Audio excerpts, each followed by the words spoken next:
एक लाइन राउर भरम ज्यादा होला। अच्छा राउर के चिन्हे में बड़ा तकलीफ होला।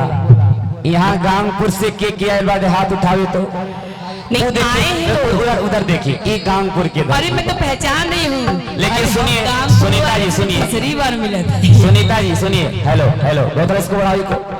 दिलों में रह के ये कानपुर की धरती है। ये बिहार से कौन कौन आए भैया? आई देख, क्या मिर्जापुर से के आइल बाटे। हाई देख, चंदौली से के आइल बाटे। लेकिन ये लोग का कहा नाम बा। हाँ? बोल गया लास्ट गीत बा। ए राजा हमके महुअरिया घुमाए। अच्छा एक लाइन हम कह लेते तब कहिएगा। ये सुनाई कहना है क्या? अरे बनारस के पान का मजा लीजिए,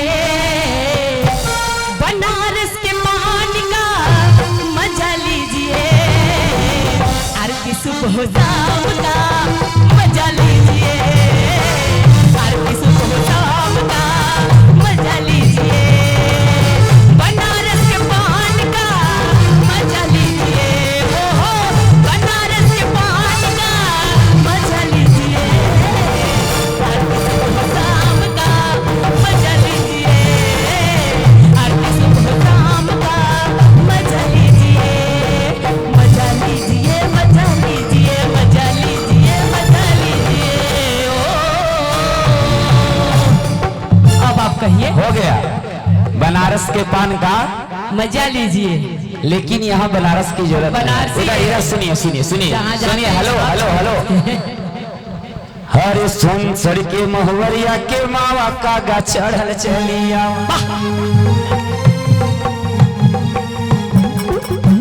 धनी को महुवरिया के मावा का गा चढ़ल चलिया। धनी को महुवरिया के मावा ना हमार सफरी, ना हमार सफरी, ना हमार सफरी। सुनिए सुनीता जी, तनी पीछे घस की। आप भगवा कहाँ है भागत? अरे ना हमार सफरी।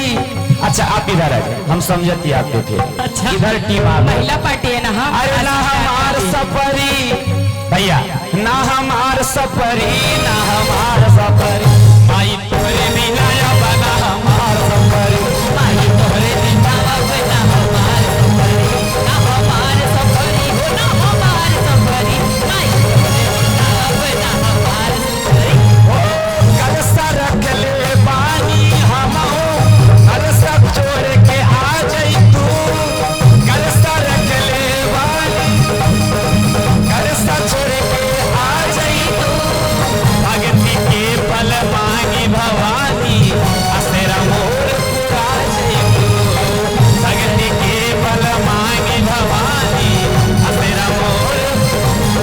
कितने बात नहीं के सुनीता जी। हाँ अब देर न लगावा माई कहवा मिलुलु, अब देर न लगावा माई कहवा मिलुलु। अब तोहरे बिना माई न हमार सफरी, अब तोहरे बिना माई न हमार सफरी, न हमार सफरी। ऐसे नहीं ऐसे नहीं।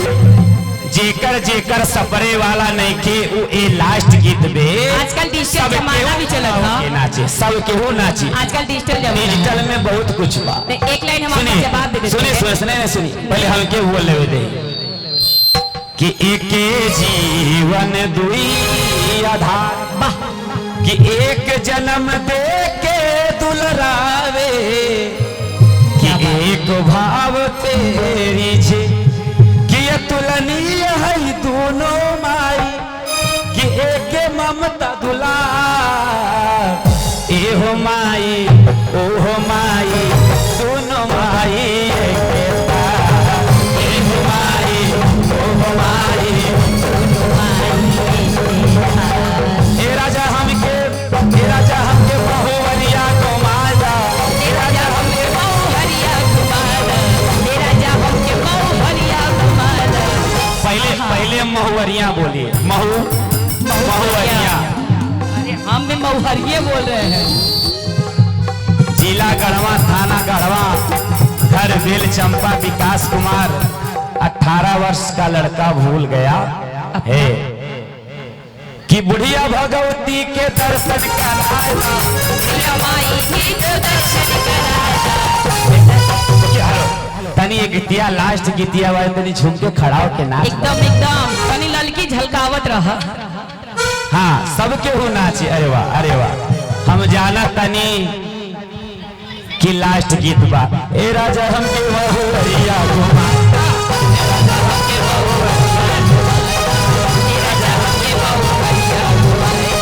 बुढ़िया भगवती के दर्शन कराएगा, बुढ़िया भगवती के दर्शन कराएगा। ए राजा हमके बहुरिया घुमाएगा, ए राजा हमके बहुरिया घुमाएगा, ए राजा हमके बहुरिया घुमाएगा। जहाँ के गुरु महाराज बड़ा ज्ञानी, जहाँ के गुरु महाराज ज्ञानी, जहाँ के गुरु महाराज बड़ा ज्ञानी, जहाँ के गुरु महाराज बड़ा ज्ञानी। लड़की चुनरिया तो हमके चढ़ाएगा, ललकी चुनरिया तो इनके चढ़ाएगा। एगो गीत हम और गौले रहे कि घूम गईल बिया एकर मती, कि पगली दिखावे धूप बत्ती, पगली दिखावे धूप बत्ती, पगली दिखावे धूप बत्ती। एक गीत हम सोच रहे गा ले फिर। बिल्कुल बिल्कुल आप सुना लीजिए अपनी बात। बोलो शेरा वाली मैया की जय जय। सब लोग